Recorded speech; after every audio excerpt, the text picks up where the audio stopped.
WhatsApp everybody, this is musical शिकारी। काफ़ी time बाद वापस आया हूँ। I know it's a long time आपसे मिले हुए। आज 14 फेब है। पहले तो सभी प्यार के पंछियों को प्यार के पंछी happy Valentine's day. But also आपको पता होना चाहिए कि आज ही के दिन हमारा पुलवामा अटैक हुआ था एंड उसके घाव आज भी ताज़ा हैं। भले ही हम उन चीज़ों से मूव ऑन कर चुके हैं, बट जिनको हमने खोया वो आज भी हमारे दिल में ज़िंदा हैं और उनकी यादें हमारे साथ हमेशा है। सो खैर, ये सब तो बात की चीज़ है। जो हुआ और उसके बाद जो हमने जवाब दिया, उसके बारे में एक बहुत ही अच्छी डॉक्यूमेंटेड वीडियो मुझे मिली मिस्टर कुलप्रीत सिंह के द्वारा। एंड मैंने सोचा कि मैं उस पर ज़रूर से अपना रिएक्शन दूंगा, क्योंकि एक्चुअली जो भी चीज़ें हुई पुलवामा अटैक में, उसको एक अलग तरीके से देखना, एक 2 डायमेंशनल तरीके से देखना, एक क्या चीज़ें कैसे प्लानिंग हुई, क्या एनालाइजेशन, क्या टैक्टिक्स यूज़ किया गया, क्या स्ट्रेटजीज थी, दुश्मन ने किस तरह से सोचा, हमने क्या किया, हमने कैसे सोचा, हमने कैसे सुराग निकाले। तो उस चीज़ के बारे में काफ़ी अच्छी डॉक्यूमेंट्री है and I would love to react on that. And मैं चाहूँगा कि आप भी उस डॉक्यूमेंट्री को देखें, मेरे रिएक्शन के थ्रू देखें, खुद से भी जाके देखें। It's a very good documentary और सबसे अच्छी बात है कि वो कल ही उन्होंने रिलीज़ किया and it's a very good video. तो मुझे लगता है बिना किसी देरी के I should jump straight to the video and चलिए देखते हैं कि 14 फरवरी को दुश्मनों ने हमारे लिए क्या सोचा था और हमने फिर उसके बाद किस तरह से उनकी मंशा को तोड़ा और अपने भाइयों का, अपने इंडियन आर्मी का, अपने देश के लिए, अपने लोगों के लिए बदला लिया। So let's jump straight to the video everybody, let's go. 14 फरवरी की सुबह जम्मू के ट्रांजिट कैंप में हलचल तेज थी। पिछले कुछ दिनों से हो रही भारी बर्फबारी और लैंडस्लाइड की वजह से नेशनल हाईवे बंद था, जिसकी वजह से हजारों जवान जम्मू में फंसे हुए थे। जैसे ही मौसम साफ हुआ तो हेडक्वार्टर से ऑर्डर आया कि सभी जवानों को एक साथ श्रीनगर भेजा जाए। सुबह के करीब 3:30 बजे 78 गाड़ियों का एक लंबा काफिला जम्मू से निकलता क्या है। बात है। इस काफिले में 2500 से ज्यादा जवान सवार थे, जो अपनी छुट्टियां बिताकर वापस ड्यूटी पर लौट रहे थे। इनमें से कई जवान ऐसे थे जो अपने घर वालों से वादा करके आए थे कि वो जल्द ही वापस आएंगे। किसी को अंदाजा नहीं था कि यह सफर उनका आखिरी सफर होने वाला है। काफिला पूरी सिक्योरिटी के साथ आगे बढ़ रहा था। रोड ओपनिंग पार्टी ने रास्ते की चेकिंग कर ली थी और गाड़ियां अपनी रफ्तार से श्रीनगर की तरफ बढ़ रही थी। दोपहर के करीब 3 बजे काफिला कश्मीर वैली में एंटर करता है और पुलवामा के लेथपोरा इलाके के पास पहुंचता है। ये वो जगह थी जहां सड़क थोड़ी घुमावदार और चढ़ाई वाली थी। ठीक इसी वक्त एक सर्विस रोड से एक मारुति इको कार हाईवे पर आती है। इस कार को चला रहा था 20 साल का एक कश्मीरी लड़का आदिल अहमद डार। आदिल ने अपनी कार की स्पीड बढ़ाई और धीरे धीरे काफिले के साथ चलने लगा। सिक्योरिटी वाहनों को चकमा देते हुए वो काफिले के बीच में घुस गया। उसका टारगेट थी 76वीं बटालियन की बस नंबर HR 49F0637, जिसमें 40 जवान बैठे थे। जैसे ही आदिल की कार बस के बराबर पहुंची, उसने कार को सीधा बस की तरफ मोड़ दिया। एक भयानक टक्कर हुई और उसके तुरंत बाद 200 किलोग्राम एक्सप्लोसिव्स फट गए।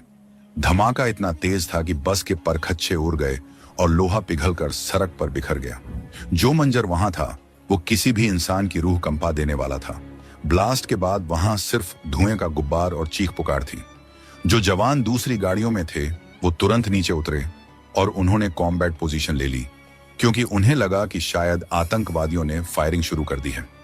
लेकिन वहां कोई फायरिंग नहीं हो रही थी। वहां सिर्फ मौत का सन्नाटा छा रहा था। बस नंबर HR 49F0637 पूरी तरह से राख बन चुकी थी। क्या जरूरत है इस हमले में हमारे 40 बहादुर जवानों ने अपनी जान गंवा दी थी। पूरे देश में गुस्से और शोक की लहर दौड़ गई। हर तरफ सिर्फ एक ही मांग थी, बदला।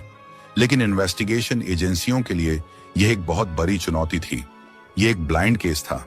हमला करने वाला आदिल अहमद डार ब्लास्ट में मारा जा चुका था और कार के टुकड़े टुकड़े हो चुके थे। सबूत के नाम पर वहां कुछ भी नहीं बचा था। नेशनल इन्वेस्टिगेशन एजेंसी यानी एनआईए की टीम जब मौके पर पहुंची तो उनके सामने सबसे बड़ा सवाल यह था कि इस हमले की शुरुआत कहां से की जाए। इन्वेस्टिगेशन टीम ने पूरे इलाके को छान मारा।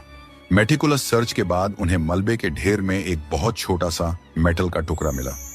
यह टुकड़ा उस मारुति इको कार के शॉक एब्जॉर्बर का था। इस छोटे से टुकड़े ने इन्वेस्टिगेशन की दिशा ही बदल दी। इस पर कुछ नंबर लिखे हुए थे जो शायद आग की वजह से धुंधले हो गए थे, लेकिन फॉरेंसिक एक्सपर्ट्स की मदद से एनआईए ने इन नंबरों को डिकोड कर लिया। यह इंजन नंबर और चेसिस नंबर का हिस्सा थे। यही वो पहला सुराग था जिसने एजेंसियों को उस दरिंदे तक पहुंचने का रास्ता दिखाया जिसने इस कार को खरीदा था।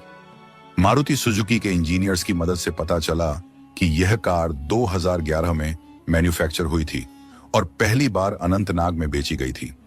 लेकिन कहानी यहां खत्म नहीं होती। पिछले 8 सालों में यह कार 7 अलग अलग मालिकों के हाथ बिक चुकी थी। एनआईए की टीम एक के बाद एक सभी मालिकों तक पहुंची और अंत में उन्हें पता चला कि हमले से ठीक 10 दिन पहले यानी 4 फरवरी 2019 को यह कार सज्जाद भट्ट नाम के एक आदमी ने खरीदी थी। सज्जाद भट्ट बिजबेहारा का रहने वाला था। जब पुलिस सज्जाद के घर पहुंची तो वो वहां से फरार हो चुका था। सज्जाद का गायब होना इस बात का सबूत था कि वो इस साजिश का हिस्सा था, लेकिन सज्जाद सिर्फ एक प्यादा था। असली मास्टरमाइंड कोई और था जो पर्दे के पीछे छिपा था। एजेंसियों को इंटेलिजेंस इनपुट्स मिल रहे थे कि इस हमले के पीछे जैश-ए-मोहम्मद का हाथ है, लेकिन प्रूफ चाहिए था। तभी एक एनकाउंटर में सिक्योरिटी फोर्सेस को एक बड़ी कामयाबी मिली। एक मुठभेड़ में जैश के कुछ आतंकी मारे गए और उनके पास से एक टूटा हुआ मोबाइल फोन बरामद हुआ। आमतौर पर ऐसे टूटे हुए फोन बेकार होते हैं, लेकिन एजेंसियों ने इसे CERTIN के एक्सपर्ट्स के पास भेजा। जब इस फोन का डेटा रिकवर किया गया तो उसने इन्वेस्टिगेटर्स के होश उड़ा दिए। इस फोन में फोटोज और चैट्स का ऐसा खजाना था जिसने पूरी साजिश की परतें खोल कर रख दी। पता चला कि इस हमले का मास्टरमाइंड पाकिस्तान से आया हुआ एक टेररिस्ट था जिसका नाम था उमर। उमर कोई मामूली आतंकी नहीं था, बल्कि वो जैश के चीफ मसूद अजहर का अपना भतीजा था। उमर पाकिस्तान से स्पेशली इस मिशन के लिए भारत भेजा गया था।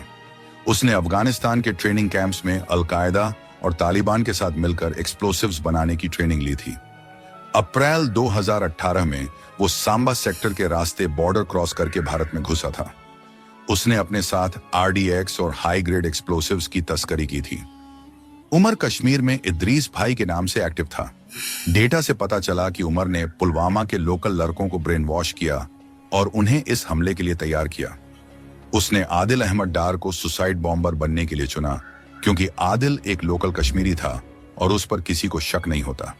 लेकिन सबसे चौंकाने वाला खुलासा यह था कि उमर ने सिक्योरिटी प्रोटोकॉल तोड़ते हुए अपना फोन अपने पास रखा था। प्लानिंग देख रहे हो? उसके पाकिस्तान बैठे हैंडलर्स ने उसे फोन डिस्ट्रॉय करने को कहा था, लेकिन उमर एक लड़की के प्यार में पड़ गया था जिसका नाम था इंशा जान। इंशा जान पुलवामा की रहने वाली थी और वो उमर को लॉजिस्टिक्स प्रदान कराती थी। उमर इंशा से बात करने के लिए वो फोन यूज करता था और यही गलती उस पर भारी पड़ गई। इंशा जान और उसके पिता तारिक अहमद शाह ने ही आतंकवादियों को अपने घर में पनाह दी थी। यही वो घर था जहां हमले से पहले आदिल अहमद डार ने अपना आखिरी वीडियो रिकॉर्ड किया था, जो बाद में वायरल हुआ। रिकवर किए गए डेटा से पता चला कि यह साजिश कितनी गहरी थी। बॉम्ब बनाने के लिए अमोनियम नाइट्रेट और एल्यूमिनियम पाउडर का इस्तेमाल किया गया था। हैरानी की बात यह थी कि इन केमिकल्स को ऑनलाइन शॉपिंग वेबसाइट अमेजन से ऑर्डर किया गया था ताकि किसी को शक न हो। वाइजोल इस्लाम नाम के एक शख्स ने अपने अकाउंट से यह ऑर्डर प्लेस किया था। पुलवामा में शाकिर बशीर के घर पर आईडी को असेंबल किया गया। उमर, जो कि एक आईडी एक्सपर्ट था, उसने खुद अपने हाथों से बॉम्ब बनाया। कार को मॉडिफाई किया गया और उसकी पिछली सीट्स हटाकर वहां एक्सप्लोसिव्स से भरे कंटेनर्स फिट किए गए। लगभग 200 किलोग्राम एक्सप्लोसिव्स उस छोटी सी कार में भरे गए थे। 14 फरवरी से पहले इन्होंने हाईवे की रेकी की और काफिले के आने का इंतजार किया। मौसम खराब होने की वजह से उन्हें कुछ दिन रुकना पड़ा, जो उनके लिए फायदेमंद साबित हुआ, क्योंकि जब हाईवे खुला तो काफिले का साइज बहुत बड़ा था। जिस दिन हमला हुआ उस दिन सुबह आदिल अहमद डार नहाया धोया और नए कपड़े पहने। उसने अपने घर वालों के लिए एक वीडियो मैसेज रिकॉर्ड किया और फिर मौत की गाड़ी लेकर हाईवे की तरफ निकल पड़ा। उमर और दूसरे हैंडलर्स लगातार उसके टच में थे और उसे गाइड कर रहे थे। जैसे ही काफिला पास आया, आदिल ने बिना किसी हिचकिचाहट के बटन दबा दिया और खुद को उड़ा दिया। इस हमले के बाद भारत ने वो किया जिसकी उम्मीद दुश्मन को नहीं थी। 12 दिनों के अंदर इंडियन एयरफोर्स ने पाकिस्तान के बालाकोट में घुसकर जैश के ट्रेनिंग कैंप्स पर एयर स्ट्राइक की और सैकड़ों आतंकवादियों को ढेर कर दिया। लेकिन कहानी यहां खत्म नहीं हुई। एनआईए और सिक्योरिटी फोर्सेस ने कश्मीर में छुपे बैठे सभी साजिशकर्ताओं को ढूंढ निकाला। मास्टरमाइंड उमर को मार्च 2019 में एक एनकाउंटर में मार गिराया गया। बॉम्ब बनाने वाला इस्माइल अलवी उर्फ लंबू भी बाद में मारा गया। कार खरीदने वाला सज्जाद भट्ट भी अपने अंजाम तक पहुंचा। एनआईए ने 13,500 पन्नों की चार्जशीट फाइल की, जिसमें पाकिस्तान की इन्वॉल्वमेंट के पक्के सबूत दिए गए। पुलवामा हमले ने देश को झकझोर दिया था, लेकिन इसने हमें एकजुट भी किया। आज भी जब हम 14 फरवरी को याद करते हैं तो उन 40 बहादुर जवानों की कुर्बानी हमारी आंखें नम कर देती हैं। उनका बलिदान बेकार नहीं गया, क्योंकि इसके बाद टेररिज्म के खिलाफ जो जीरो टॉलरेंस पॉलिसी अपनाई गई, उसने आतंक की कमर तोड़ कर रख दी। ये थी कहानी उस दिन की जब देश रोया था, पर साथ ही दुश्मन को यह पैगाम भी मिला था कि नया भारत छेड़ता नहीं है, पर अगर कोई छेड़े तो उसे छोड़ता भी नहीं है। दोस्तों, अगर आपको यह वीडियो इंफॉर्मेटिव लगी हो तो इसे लाइक करें और अपने दोस्तों के साथ शेयर करें, ताकि हर भारतीय को इस सच्चाई का पता चल सके। और अगर आपको जानना है कि पहलगाम अटैक कैसे हुआ था और उसका बदला हमारी भारतीय जवानों ने कैसे लिया था, तो आप ऊपर आई बटन को क्लिक करके देख सकते हैं। ऐसे ही ट्रू स्टोरीज और इन्वेस्टिगेशंस के लिए हमारे चैनल को सब्सक्राइब करना ना भूलें। जय हिंद, जय भारत।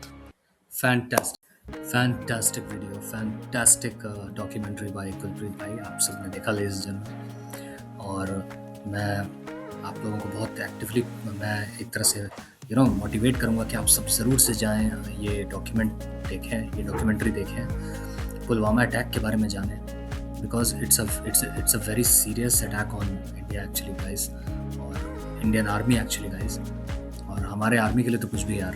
तो थोड़ा सा वक्त निकाल के आप ज़रूर जानने की कोशिश करें। आप सबको पता ही होगा क्या हुआ क्या नहीं हुआ, बट आपने जिस तरह से इस डॉक्यूमेंटेशन में देखा होगा किस तरीके की प्लानिंग थी, और हमारे इंटेलिजेंस ने, हमारे आर्मी ने, हमारे सारे सिक्योरिटी फोर्सेस ने किस तरह से इस केस को डिकोड करके अहम पहलू को पकड़ा और फाइनली हमने असली कल्प्रिट्स को मार गिराया। तो it's a very fantastic documentation, और बहुत ही बढ़िया तरीके से कुलप्रीत भाई ने इस सारे डेटा को एक साथ इकट्ठा करके एआई की मदद से एक बहुत अच्छी कमाल की वीडियो बनाई है। एंड मुझे लगता है रिएक्शन की बात करें तो मैं बहुत ही लंबे टाइम के बाद मैंने किसी चीज़ पर रिएक्ट किया है, एंड मैं अचानक बीच में बिल्कुल ही गायब हो गया था। ऑफ कोर्स गाइस, मैं उसके लिए भी सॉरी बोलने आया हूँ, एंड ऑफ कोर्स रीज़न भी बताने आया हूँ कि मेरे कुछ एकेडमिक्स थे, कुछ एग्ज़ाम्स थे, so I had to step back. और लेकिन अब थोड़ा सा चीज़ें अब वापस से अपने प्लेसेस पे अप्लाई करना शुरू कर दी हैं। So I am going to step on the gas again, and कोशिश करूँगा कि शिकारी वापस से शिकार करना शुरू कर दे लेडीज जेंटलमैन। तो आज के लिए इतना ही काफ़ी है, एंड आई होप सो कि आप सब अपने यहाँ बहुत सेफ़ होंगे, अच्छे से रह रहे होंगे, और अपने आसपास के लोगों को भी सेफ रख रहे होंगे। सो या जय हिंद लेडीज एंड जेंटलमैन। या don't forget to subscribe channel, like, comment. So yeah, this is Musical Shikari, ladies and gentlemen. Bye bye.